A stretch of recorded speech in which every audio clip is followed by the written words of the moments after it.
বিসমিল্লাহির রহমানির রহিম। আসসালামু আলাইকুম। Welcome to my Fatema's cooking school. আমি ফাতেমা তোমাদের সঙ্গে আছি, আর আমার বন্ধুরা আমার পাশেই আছো সব সময়। কেমন আছো বন্ধুরা? আলহামদুলিল্লাহ, আমি তো অনেক ভালো আছি। আশা করি তোমরাও খুব ভালো আছো। চলো বন্ধুরা, আমরা আমাদের পাশের জনকে ভালো রাখি, আর সেই সাথে 5 ওয়াক্ত নামাজ পড়ি, নফল পড়ি, তাহাজ্জুদ পড়ি, আর মা বাবাকে শ্রদ্ধা করি। উভয় মা বাবাকে শ্রদ্ধা করি এবং সৎ থাকি। আমার এই রান্নাগুলো যদি ভালো লেগে থাকে, লাইক, শেয়ার এবং সাবস্ক্রাইব করবে। পাশে থাকা বেল আইকনটি বাজাবে, তারপর অল বেল আইকনটি তো বাজাতে হবে। তবেই কিন্তু সারা জীবনের জন্য আমার রান্না তোমাদের কাছে চলে যাবে সবার আগে।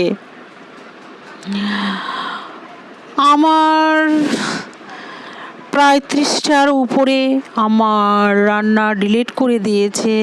কিভাবে করলো জানি না, তাদেরকে আল্লাহ হেদায়েত করুক। আবারও আমি আমার কাছে ভিডিওগুলো ছিল আপলোড করছি, এই ভিডিওটাও আমার ডিলিট করে দিয়েছে। আমি আপলোড করছি, জানি না সততার কি এই ফল।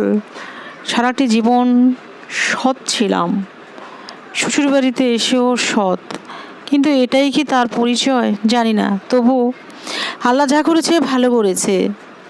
আল্লাহর রহমত আমার উপরে ছিল বলে আমি আমার চ্যানেলটি ফিরে পেয়েছি, ও আমার মেয়ের চ্যানেলটি।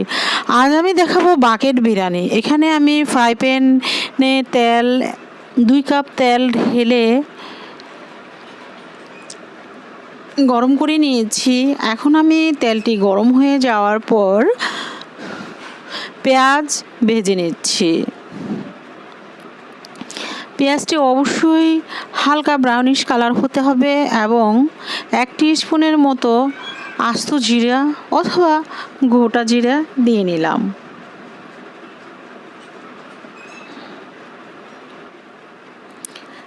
দিয়ে দিলাম তেজপাতা। এখন দিয়ে দিচ্ছি গরম মশলাগুলো, এলাচ, দারচিনি, লং, লবঙ্গ, গোলমরিচ সবগুলোই দিয়ে নিয়েছি।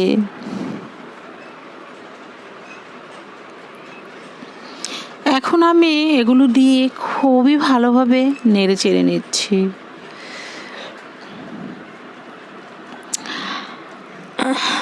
সাথে 1 টিস্পুন লবণ দিয়ে দিলাম। আমাদের দেশে এই বাকেট বিরিয়ানিটি আগে অ্যাভেলেবেল ছিল না, এটি ইন্ডিয়ায় অ্যাভেলেবেল।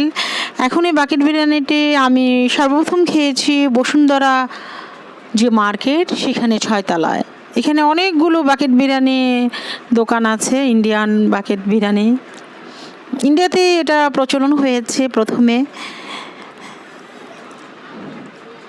তাই আজ নিজেই ঘরেই বানিয়ে ফেললাম বাকেট বিরিয়ানি। এখানে আমি মরিচ পেস্ট করে 2 টেবিল স্পুনের মতো দিয়ে নিয়েছি। আদা রসুনের পেস্ট দিয়ে নিয়েছি 2 টেবিল স্পুনের মতো, এবং আমারই করা রোস্টেড মশলা, লিকুইড মশলাটা 1 টেবিল স্পুন দিয়ে নিয়েছি। কারণ এখানে মাংস 2 কেজির উপরে আছে, একটু বেশি পরিমাণেই দিতে হবে। আমার এই রোস্টের মশলাটি আমার চ্যানেলে দেয়া আছে, সব রোস্টের মশলা দিয়েছি, সাথে 4 ধরনের বাদাম দিয়ে করেছি, আমার চ্যানেলে দেয়া আছে।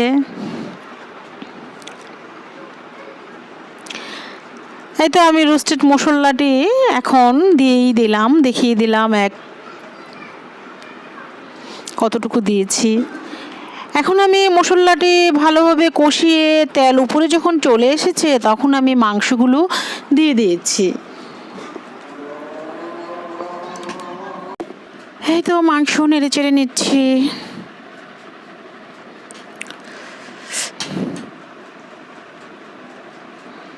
খুব ভালোভাবে নেড়েচেড়ে নিচ্ছি। নেড়েচেড়ে নিয়ে এখন ঢেকে দিয়েছি। ঢেকে দিয়ে আবারও একবার নেড়েচেড়ে নেব। মাংসটা থেকে অনেকখানি পানি উঠেছে, এখানে আমি কোনো পানি নেই।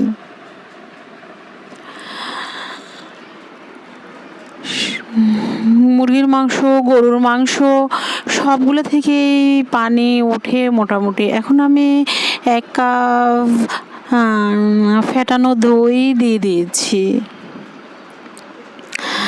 এখন দিয়ে দিয়েছি টমেটো সস, প্রায় 2 টিস্পুনের মতো। সসটি আমারই তৈরি করা।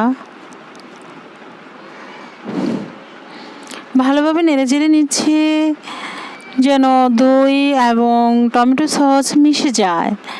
এখানে আমি একটু ধনিয়া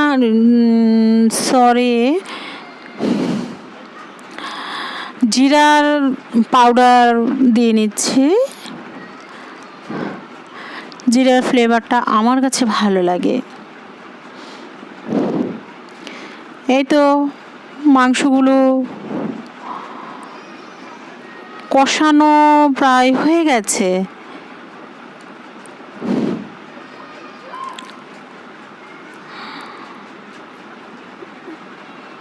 আমি এখানে 1 পিস লেবুর রস দিচ্ছি।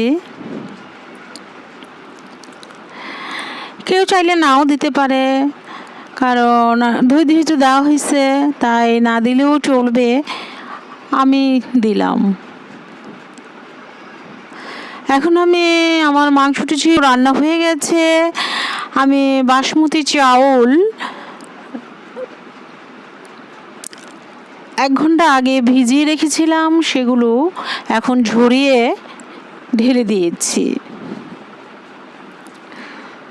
আমি এখানে 2 কেজির মাংস বেশি হবে, আর চাউল আমি 1 কেজির চাইতে কম দিয়েছি। একটা কথা মনে রাখবে, সব সময় চাউলের চাইতে মাংসটা ডাবল হলে সেই বিরিয়ানির স্বাদ ও মান খুবই ভালো হয়, মজাদার হয়। আমি এখানে আবারও একটু লবণ দিয়ে দিলাম এবং মাংস আর চালগুলো কষিয়ে আমি ফুটন্ত পানি দিয়ে দিয়েছি। এখানে 1 কেজির চাইতে কম পানি দিয়েছি। আমি এখানে 3 মগ পানি দিয়েছি, ফুটন্ত পানি। আর চাউলের চাইতে সব সময় একটু পানি কম দিলে সেই পোলাওটি ঝরঝরে ও সুন্দর হয়। এখানে আমি 1 মগ লিকুইড দুধ দিয়ে দিলাম। এখন দিয়ে দিচ্ছি ভেজে রাখা বেরেস্তা। এই বেরেস্তাটি দিতে হবে, না দিলে আসল স্বাদটি পাওয়া যাবে না। আবার কেউ যদি ইচ্ছে না করে নাও দিতে পারে, কিন্তু আমি যে স্বাদটা আমি বাকেট বিরিয়ানির স্বাদটা তৈরি করতে চাচ্ছি সেটা দিতে হয়। আর আলু ভেজে রাখা, জর্দার রং দিয়ে ভেজে রাখা আলুগুলো দিয়ে দিয়েছি। সেদ্ধ ডিমও দিয়ে দিয়েছি। দেখো, আমার বিরিয়ানিটা না হতেই কিন্তু বিরিয়ানির কালারটা সেই রকম জোস এসেছে। এবং দিয়ে দিলাম 5-6 টুকরো আলু বখারা। এখন দিয়ে দিচ্ছি 8-10টি মরিচ এবং দিয়ে দিচ্ছি পুদিনা পাতা। এই বাকেট বিরিয়ানিটার মধ্যে পুদিনা পাতা তো অবশ্যই দিতে হবে।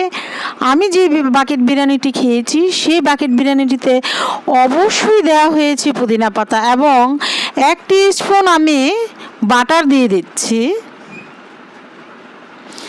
কেউ চাইলে ঘি দিতে পারো, কোনো সমস্যা নেই। এখন আমি আবারও একটু পুদিনা পাতা দিয়ে নিলাম এবং কিছুটা জর্দার রঙও দিয়ে নিয়েছি। আলাদা করে 1 টিস্পুন রাইস আমি এখান থেকে উঠিয়ে মেখে নিয়েছি। মেখে আমি ঢেলে দিয়েছি। আমার বাকেট বিরিয়ানিটি একদম সম্পূর্ণ তৈরি হয়ে গেছে। আমি বাকেট অর্থ কি, বাকেট একই জিনিস। আমি বাকেট বিরিয়ানিটি বাকেটের মধ্যে অথবা বালতির মধ্যেই সার্ভ করেছি। আমার বাকেট বিরিয়ানিটি সার্ভ কিন্তু হয়ে গেছে, আর স্বাদে গুণগত মান ছিল খুবই মজাদার, যা এভাবে রান্না না করে খেলে কেউই বুঝতে পারবে না। আমার অনুরোধ থাকবে একবার এইভাবে রান্না করে খেয়ে দেখার জন্য। এই বিরিয়ানিটা যেই খেয়েছে সেই বলেছে অনেক মজা হয়েছে। বসুন্ধরার বাকেট বিরিয়ানির চাইতে এটা অনেক মজা হয়েছে, সবাই বলেছে, আমি নিজেও বলেছি অনেক মজাদার হয়েছে। আমরা সবাই সবার জন্য দোয়া করব, সবাই সবার পরিবার নিয়ে ভালো থাকবো। আর একটা কথা মনে রাখতে হবে, আমরা যে অপরাধী করি উপরওয়ালা ওখান থেকে বসে বসে দেখছেন। এই কথাটা চিন্তা করলে কোনো মানুষের অপরাধ করতে ইচ্ছে হবে না। আসসালামু আলাইকুম।